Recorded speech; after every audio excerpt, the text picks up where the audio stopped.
Baiklah, bismillahirrahmanirrahim. Assalamualaikum warahmatullahi wabarakatuh. Waalaikumsalam warahmatullahi wabarakatuh. Nah, kawan-kawan, pada malam hari ini kita ketemu lagi di podcast UM Pontianak. Nah, seperti biasa dari program pertama hingga program hari ini di podcast Universitas Muhammadiyah Pontianak, kita selalu menghadirkan orang-orang yang hebat dengan talenta dan prestasi mereka masing-masing. Pada malam hari ini kita kedatangan dua orang bintang tamu yang ikut melaksanakan program kampus mengajar. Nah, langsung saja kita kenalan sama dua orang hebat ini. Silakan pertama dari kakak. Silakan kak, sapa dulu kak. Perkenalkan, nama saya Adelia. Saya dari Prodi Pendidikan Agama Islam semester 6 dan asal saya dari Sambas. Oke, penempatan kemarin kak? Penempatan kemarin saya di Jawa Tengah, khususnya di Kota Kendal. Oke. Penempatan Kota Kendal dari Sambas ke Kendal. Oke, keren. Kakak, silakan. Perkenalkan, nama saya Laili Zahrotunisa. Saya berasal dari Sambas, saya dari Prodi Pendidikan Agama Islam, dan kemarin penempatannya saya di Jawa Tengah, Kabupaten Kendal bersama Kak Adelia. Nah, satu tempat dua orang perwakilan dari Universitas Muhammadiyah Pontianak. Iya. SD 6 SD 6 Gempol Sewu. Gempol Sewu, Kendal ya. Iya, Kendal. Jauh coy. Nah, kakak, saya ke Kak Adel dulu nih. Kampus mengajar. Setelah kemarin ada beberapa episode kita kampus merdeka, pertukaran mahasiswa merdeka dan lain sebagainya. Ini kampus mengajar. Kak, tolong jelaskan sedikit kak, apa sih kak kampus mengajar itu kak?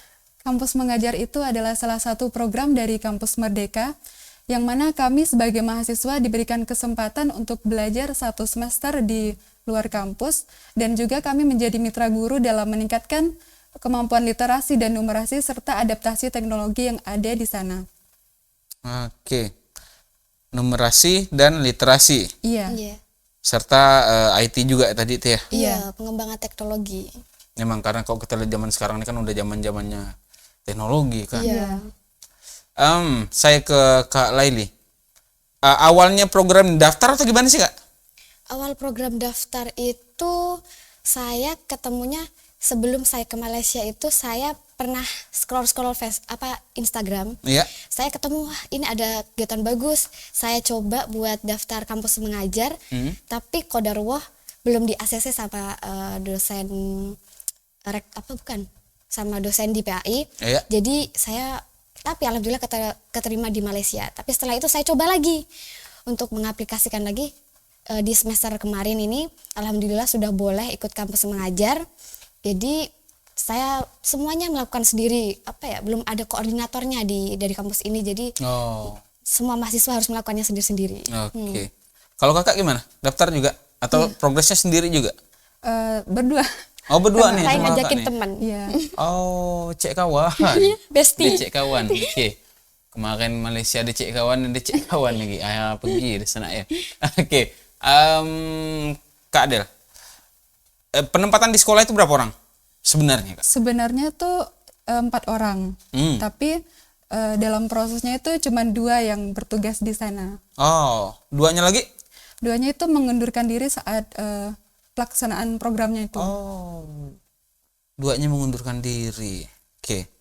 Tapi bukan dari kampus kita kan, bukan kita. Bukan, dari kampus di Jawa. Oh, kampus yang lain. Oke. Wah, kampus di Jawa. Lokasinya, domisilinya harusnya dekat. Tapi mental Universitas Muhammadiyah Pontianak emang luar biasa. Sampai berdua.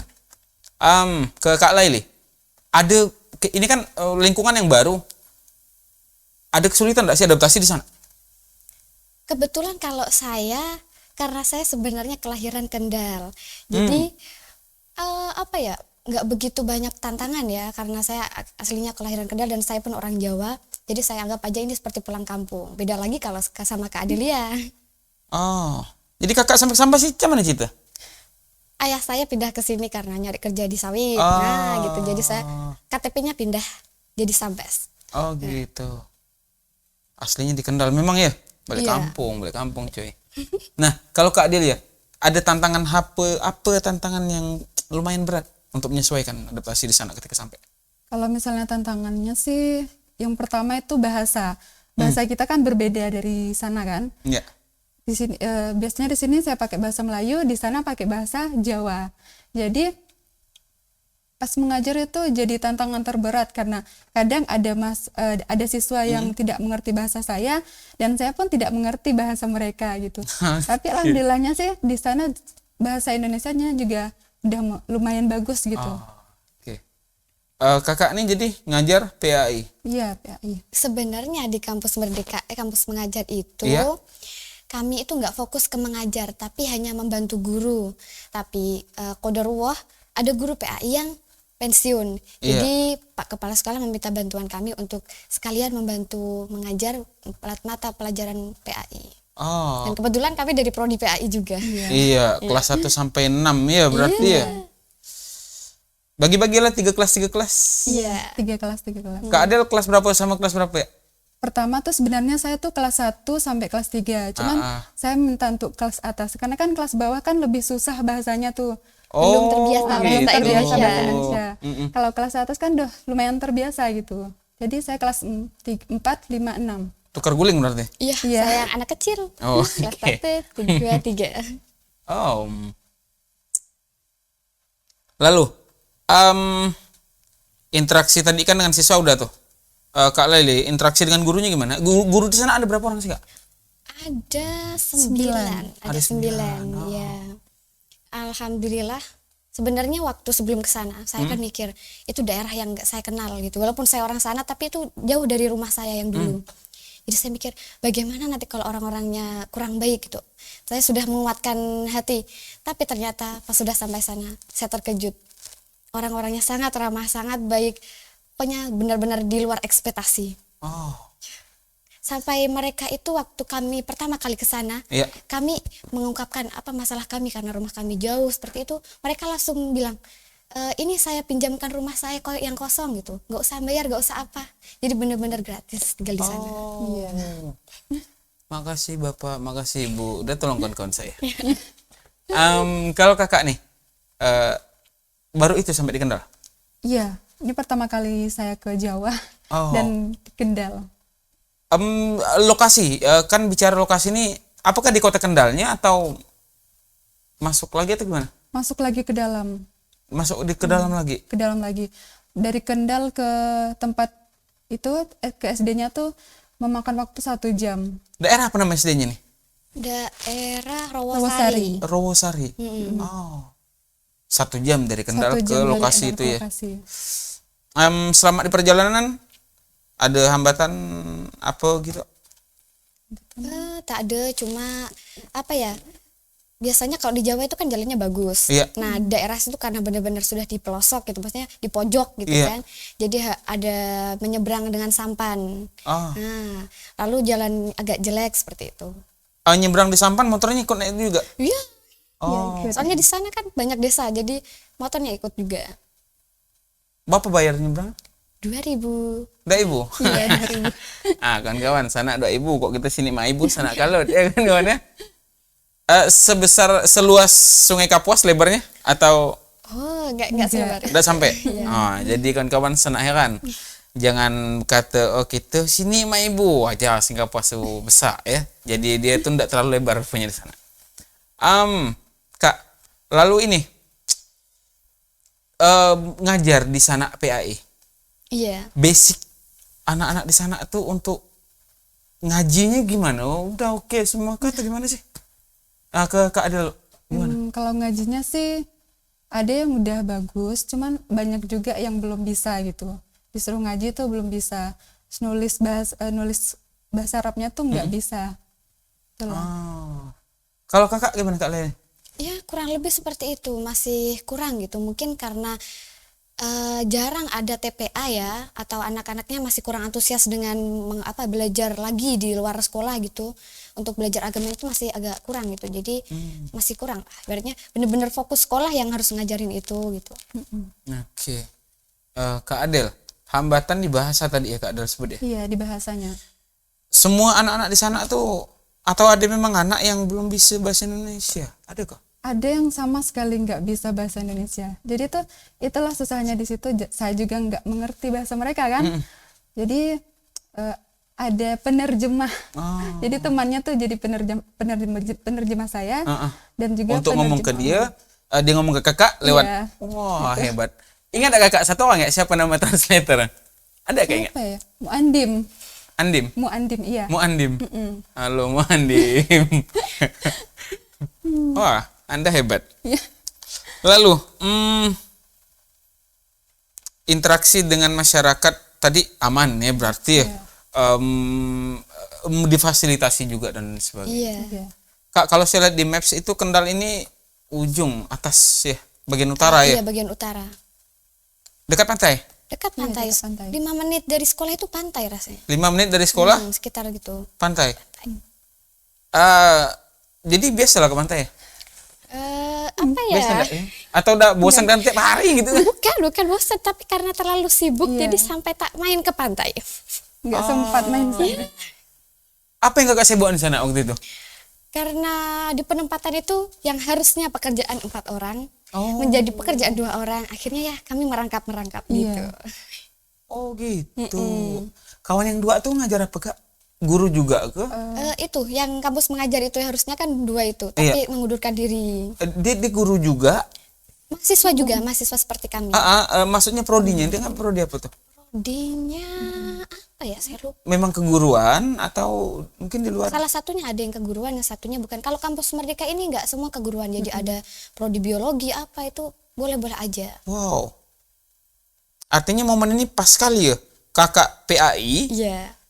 guru PAI-nya pensiun, kakak masuk gantikan. Iya. Iya, alhamdulillah Waktunya ada. tepat gitu. Iya, di waktu yang tepat rupanya kawan-kawan. Kalau misalnya selain prodi pendidikan tiba-tiba masuk, kepala sekolahnya minta gantikan, auto jadi guru tuh. Iya.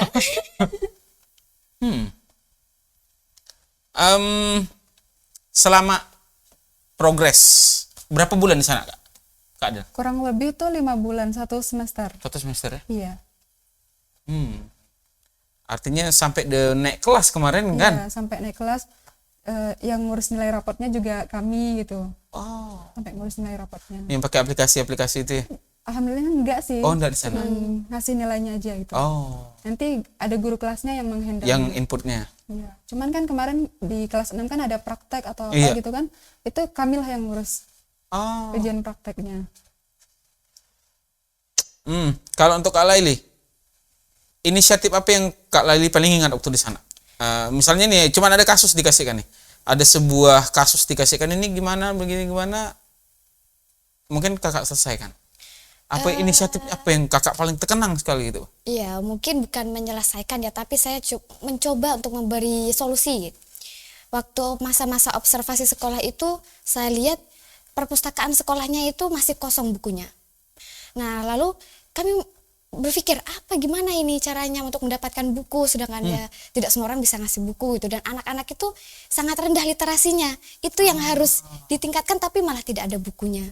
Jadi kami berinisiatif. Saya dulu pernah SMA di Jawa, dan saya pernah mengurus perpustakaan di SMA. Jadi saya ingat dan saya langsung ke Dinas Perpustakaan Kendal. Saya minta rekomendasi kerjasama untuk perpustakaan keliling ke sekolah, dan alhamdulillah sudah terlaksana sekali waktu itu. Yang nantinya akan berkelanjutan insya Allah. Berarti pihak dari perpustakaannya kunjungan ke sekolah. Dengan mobil itu yang penuh dengan buku, jadi anak-anak bisa minjam buku. Masalah lewat sungai ini lewat mana lah? Dia lewat jalan mutar jauh sekali, lewat kota seberang. Ada juga yang bisa tapi mutar Ada, jauh. Iya, mutar jauh. Oh gitu. Gimana respon dari kepala sekolahnya pada waktu itu Kak Adel? Ketika berhasil nih lobby-lobbyan dengan pihak perpustakaan dan mereka datang? Alhamdulillah sangat senang, soalnya kan memang dari sekolahnya juga kan nggak punya buku, ada bukunya tapi dikit gitu, nggak cukup buat semuanya. Setelah ketika kami mengajukan program tersebut, itu kepala sekolahnya itu sangat bersyukur. Bahkan pas kami pelepasan kemarin, itu kan sama DPL kan, bilang sama DPL-nya, Bu, kalau misalnya ada lagi, tolong sekolah kami didaftarkan gitu. Oh. Kontribusinya luar biasa sekali kalau gitu. Iya. Dua kawan kita dari Muhammadiyah. Keren Kak, keren. Salut. Nah, lalu ini Di sana itu kan perbatasan ujung ya, Iya. dekat pantai. Mayoritas kerja orang tuanya nelayan. Iya, nelayan. Ini pengalaman ya, ini pengalaman saya ada saya jalan-jalan gitu ya di beberapa daerah di Kalimantan Barat nih, daerah ujung gitu tuh biasanya minat sekolah anak nih akan sedikit terganggu karena mereka udah bisa cari duit sendiri. Apakah itu terjadi, Kak Laili? Apakah itu terjadi di sana juga? Karena merasa ini nelayan nih, duit nih, daripada aku sekolah aku nelayan. Terjadi enggak sih di sana? Ya lumayan terjadi. Beberapa anak itu waktu KM kemarin ada yang namanya asesmen cita-cita. Iya. Dan waktu itu beberapa anak itu seperti di saat mengisinya itu kurang ada apa ya? Kurang dalam berpikirnya tuh seperti kayak tidak ada keinginan untuk sekolah lagi. Jadi ada yang pengen sampai SD, sampai SMP saja, sampai SMA. Jadi apa ya, karena dari orang tuanya juga mungkin kurang untuk menyemangati anaknya. Ya. Lokasi sekolah terdekat itu gimana? SD nih kan, SD, SMP, SMA gitu. Gimana Kak Adel? Dekat di lingkungan itu, di lingkungan sebelum nyebrang nih, jangan nyebrang dulu. Di sekitar itu ada enggak sih SMP, SMA? Kalau SMP SMA-nya tuh nggak ada. Cuman ada SD, itulah SD-nya pun baru beberapa. Itulah sekolah SD 6 tuh, itu sekolah, kalau kata gurunya tuh sekolah gemuk. Karena itu siswanya tuh paling banyak. Oh, satu kelasnya itu? Enggak, satu sekolahnya. Oh, satu sekolahnya. Satu sekolahnya tuh kemarin tuh sekitar 180-an gitu. Oh. Kalau yang lain kan palingan berapa gitu. Berarti kok 180-an kurang lebih rata-rata sekitar 30-an ya anaknya, Iya, satu kelas 30-an gitu. gitu. Sekolah terdekat harus nyebrang? Iya, kalau misalnya SMP atau SMA tuh harus nyebrang. Harus nyebrang. Nyebrang langsung sampai atau nyebrang jalan lagi? Enggak, ada sih yang dekat gitu. Tapi swasta. Kalau misalnya negeri itu agak jauh lagi. Terus orang tua di sana tuh maunya tuh anaknya sekolahnya di negeri. Kan lebih murah juga gitu. Oh, pembiayaan lagi ya. Untuk tingkat kesejahteraan masyarakat di sana gimana kalau Kak Laili lihat? Kalau dari menurut saya ya. Ini kan sebagian besar kan nelayan ya. Iya. Menurut Kakak gimana? Kalau menurut saya lumayan sejahtera. Hanya saja apa ya, tingkat untuk pendidikannya itu, kepeduliannya kepada pendidikan itu agak kurang. Jadi semoga saja lah dari kegiatan ini mereka tuh termotivasi untuk apa ya, berlomba-lomba, bersemangat dalam apa ya, menyemangati anaknya untuk terus berpendidikan. Kakak ceritakan nggak sih kepada anak-anak tuh? Mungkin gini ya, untuk ngisi asesmen cita-cita tadi itu kan katanya hanya mau sampai SD, ada yang sampai SMP aja, lalu sebagian besar ngisinya cita-citanya nelayan ya. Iya. Gini, mungkin mereka tuh bukan nggak tahu, bukan mereka nggak mau jadi ada pilihan yang lain, tapi mereka lebih kepada nggak tahu mungkin ya. Ada nggak sih Kakak ceritakan pengalaman atau motivasi ke mereka tuh sehingga sedikit merubah, oh aku mau lo kayak gini. Ada nggak sih Kak? Ada banyak. Waktu pertama itu mereka kan hanya seperti itu saja. Lalu saya tuh berinisiatif untuk menceritakan gimana sih jadi rasanya anak kuliahan, kuliah di luar negeri atau kuliah di kampus. Jadi mereka tuh mulai termotivasi. Jadi mereka saat ada asesmen yang terakhir, yang post-test, itu mereka sudah mulai ada yang ingin SMA, ada yang ingin S1, ada yang ingin kuliah di Universitas Indonesia. Nah, sudah lumayan meningkat. Kok menurut Kakak gimana? Anak-anak sana? Kalau anak-anak sana tuh itulah karena kurangnya motivasi tuh dari keluarganya, terus pergaulannya juga tuh udah mereka tuh terfokus ke HP mereka. Itulah. Jadi terus orang tuanya kan nelayan kan, sebagian besar nelayan. Nah, itu pekerjaannya tuh udah ada gitu.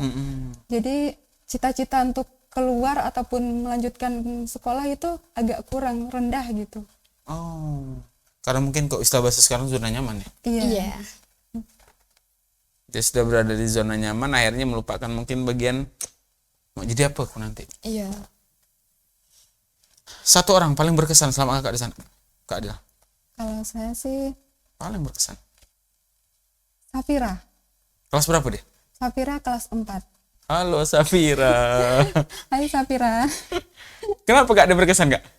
Karena orangnya tuh aktif. Aktif, pinter, dan juga kalau misalnya kami minta tolong gitu, dia tuh selalu mau gitu. selalu mau gercep gitu. Lokasi rumahnya dia dengan tempat tinggal kakak yang diberikan oleh warga desa? Jauh enggak? Nggak terlalu jauh Nggak sih, terlalu tapi jauh. lumayan gitu. 5 menitan. Kakak siswa satu orang paling Berkesan. Paling berkesan mungkin Reva. kelas berapa deh? Kelas 5. Reva. Iya. Kenapa kak? Karena Reva itu apa ya? Dia itu anak yang paling semangat buat minta les. Di rumah kan kami juga membuka bimbingan belajar, tapi nggak setiap hari. Iya. Tapi dia tuh paling semangat gitu. Jadi kalau dia habis pulang sekolah tuh, dia tuh kalau bisa tuh pengen mampir ke rumah terus, Kak minta les bahasa Inggris Kak minta les ini Kak, belajar ini gitu. Terus kami juga pernah dibawain oleh kepiting gitu. Halo Reva. Terima kasih Reva. Berarti makan di sana siput terus lah ya? Ya lumayan ya, sering Udang, disebut. kepiting gitu ya? Iya, Sotong. sotong. Udang, kepiting, sotong. Beli atau dikasih? Biasa Kadang beli, dikasih, kadang juga kadang dikasih. beli, tapi beli pun murah di sana. Apa gitu tahu kan, oh ini guru nak saya ini. Iya.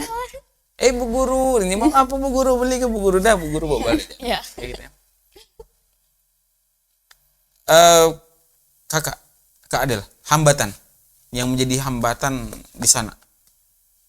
Setelah ini kan udah jalan gitu, ya udah jalan 5 bulan, habis itu udah mau selesai, mau pulang. Hambatan apa yang masih menggantung, yang mungkin bagi kakak belum tuntas nih gitu? Apa sih? Hambatannya ya palingan dari minatnya kali ya. Udah ada minat, cuman tuh kadang harus diingatkan terus gitu. Itulah. Kok bahasa orang kita tuh mau dikompol ya? Iya, harus dikompor gitu. Jadi kalau misalnya nggak ada kami nih, dia tuh kayak lemah gitu. Tapi kalau misalnya ada kami tuh, anak-anak tuh semangat gitu. Lo takutnya kami tuh pas kami udah nggak ada kan, jadi semangat Balik belajarnya. lagi gitu ya. Itulah. Jadi kami bekerja sama juga sama guru kan, buat melanjutkan program-program yang sudah kami buat. Terus siswanya juga kami kasih tahu, bekerja sama guru-gurunya gitu. Program apa kalau dari Kak Laili? Kan banyak program mungkin dibuat di sana ya? Beberapa? Apa sih program? Yang kayak ada perpustakaan kan? Ya, Dah. perpustakaan keliling, ada bimbel litnum, adalah bimbingan belajar literasi numerasi. Habis itu ada mading, karena di sana madingnya waktu itu belum jalan, jadi kami menjalankannya lagi, mengaktifkannya lagi. Lalu ada program itu asistensi guru menjadi guru PAI juga. Oh gitu. Harusnya yang kerja 4 orang jadi sisa 2 Iya. dan dapat di-clear kan semuanya itu. Alhamdulillah. Ya walaupun tidak maksimal, tapi sudah Ada pergerakan Ya, kan? ada pergerakan. Nah, kadang-kadang kalau mau lihat sebuah progres itu bukan dicapai karena besar atau kecilnya, tapi ada pergerakan atau enggak. Iya. Gitu kan. Oke, Kak Laili, hambatan yang masih menggantung hingga sekarang.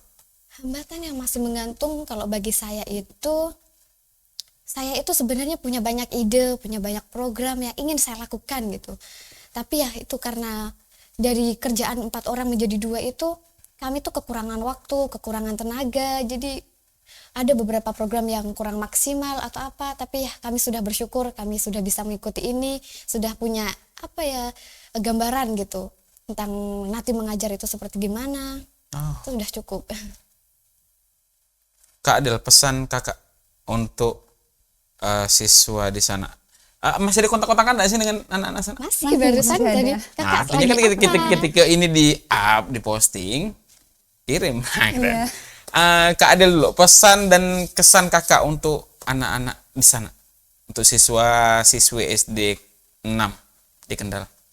Kalau kesannya sih, alhamdulillah dengan mengikuti kampus mengajar ini, saya tuh banyak belajar bagaimana cara memahami setiap karakter dari siswa-siswanya, terus belajar administrasi di sekolah, terus belajar budaya juga kan, di sana kan beda budayanya kan.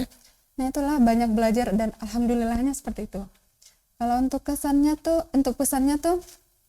untuk adik-adik di SDN 6 Gumpul Sewu, semangat belajarnya, Kakak yakin kalian tuh bisa dan bisa mencapai cita-cita kalian nanti. Tetap semangat belajarnya. Kak Laili, pesan dan kesan Kak untuk siswa. Kesan saya jadi punya gambaran nantinya saat ingin menjadi guru. Jadi saya punya gambaran dan itu adalah pengalaman yang sangat berharga bagi saya. Alhamdulillah sekali saya bisa melakukan program kampus mengajar di SD 6 dengan ini pun berjalan lancar karena bantuan dari para mitra, dari guru, dari murid, dari semuanya. Itu sangat berharga bagi saya. Dan pesannya bagi anak-anak SD 6, kakak selalu berpesan untuk kalian untuk selalu rajin membaca buku, Stop, rajin bentar, saya potong. belajar. Kak, pesannya coba Kak pakai bahasa Jawa Kak. Jadi, mereka tahu. Coba Kak pesannya Kak. Nih, anak-anak kudune lebih sering baca buku ya. Ben iso pinter, engko nek pinter kalian iso sekolah dhuwur kayak kakak. Engko iso ketemu maneh, engko kita iso main bareng-bareng lagi. Oke? Oke. Oh, thank you. Nah, itu buat saya dengar tuh kan. Ya. Jadi artinya memang betul ketika ada tukar guling kelas, Kak Laili turun ke kelas 1, 2, 3 yang mungkin secara bahasa Indonesia mereka belum menguasai secara total. Iya. Nah, oke. Nanti ini di-share ya ke anak-anak sana ya, biar nanti. Iya. Oke. Nah, kesempatan itu kadang-kadang datangnya itu tidak terduga dan mungkin tidak akan terulang. Ya, untuk anak-anak sana tuh di SD 06 makasih banyak nih dan terima kawan saya 2 orang. Warga-warga sana pun makasih banyak, Bapak Ibu gurunya pun makasih banyak karena inilah hasil didikan dari Universitas Muhammadiyah Pontianak yang akhirnya mampu untuk berdaya saing dan kita memiliki value-nya tersendiri ketika nanti menjadi seorang guru ya Kak ya. Nah, Kak, terakhir nih pesan untuk kawan-kawan kita yang ada di kampus nih tentang kampus mengajar nih. Apa pesan dan kesan Kakak dan apa yang harus mereka lakukan untuk mungkin bisa ikut join di kegiatan ini? Silakan Kak. Pesannya buat mahasiswa yang lainnya, kalau misalnya ada minat untuk mengikuti program ini, kami sangat merekomendasikan program ini karena kalian bisa belajar di luar, bukan hanya di kampus gitu. Bukan hanya dari program kampus mengajar aja kan. Iya. Ada program-program lain yang bisa kalian ikuti dan itu bisa menambah pengalaman juga. Termasuk jalan-jalan tadi. Iya. Bisa jalan-jalan. Bisa jalan-jalan walaupun juga. nyatanya enggak sempat jalan-jalan. Iya. Mungkin jalan enggak banyak. Kak Laili, pesannya untuk kawan-kawan kita di Universitas Muhammadiyah Pontianak. Silakan Kak Laili. Pesan-pesan untuk kawan-kawan, saya sangat merekomendasikan program-program kampus mengajar, ada PMM, ada KM, itu kalau bisa diikutin semaksimalnya karena dari program ini selain kalian mendapat kalian juga akan dapat pengalaman yang banyak banget, apalagi yang dari program prodi pendidikan itu kalian bisa tahu gimana sih real life-nya itu saat mengajar, administrasi sekolah itu gimana gitu. Jadi kita nggak cuma belajar teori, tapi kita juga benar-benar mengaplikasikan ilmu-ilmu yang udah kita dapat dari UMP ini. Oke. Terima kasih banyak untuk Bapak Ibu dosen di prodi apapun dan siapapun maupun staf dan lain semua jajaran di Universitas Muhammadiyah Pontianak, karena mungkin tanpa dukungan mereka kakak tak bisa kali sampai sana ya. Iya. Nah, mungkin itu saja yang dapat kami sampaikan pada hari ini. Selamat menonton nanti bagi kawan-kawan dan jangan lupa tadi pesan-pesan dari beberapa kawan-kawan kita bahwa ini kegiatan yang direkomendasikan karena mereka dapat berprestasi, dapat berkarya, dapat bersilaturahmi bahkan jalan-jalan di kampung orang. Iya. Ya kan? Iya. Nah, oke, demikian dari saya Dasta Haryansyah, Saya Adelia. Dan saya Laili. beserta seluruh jajaran di Infokom Universitas Muhammadiyah Pontianak harap undur diri. Assalamualaikum warahmatullahi wabarakatuh. Wabarakatuh.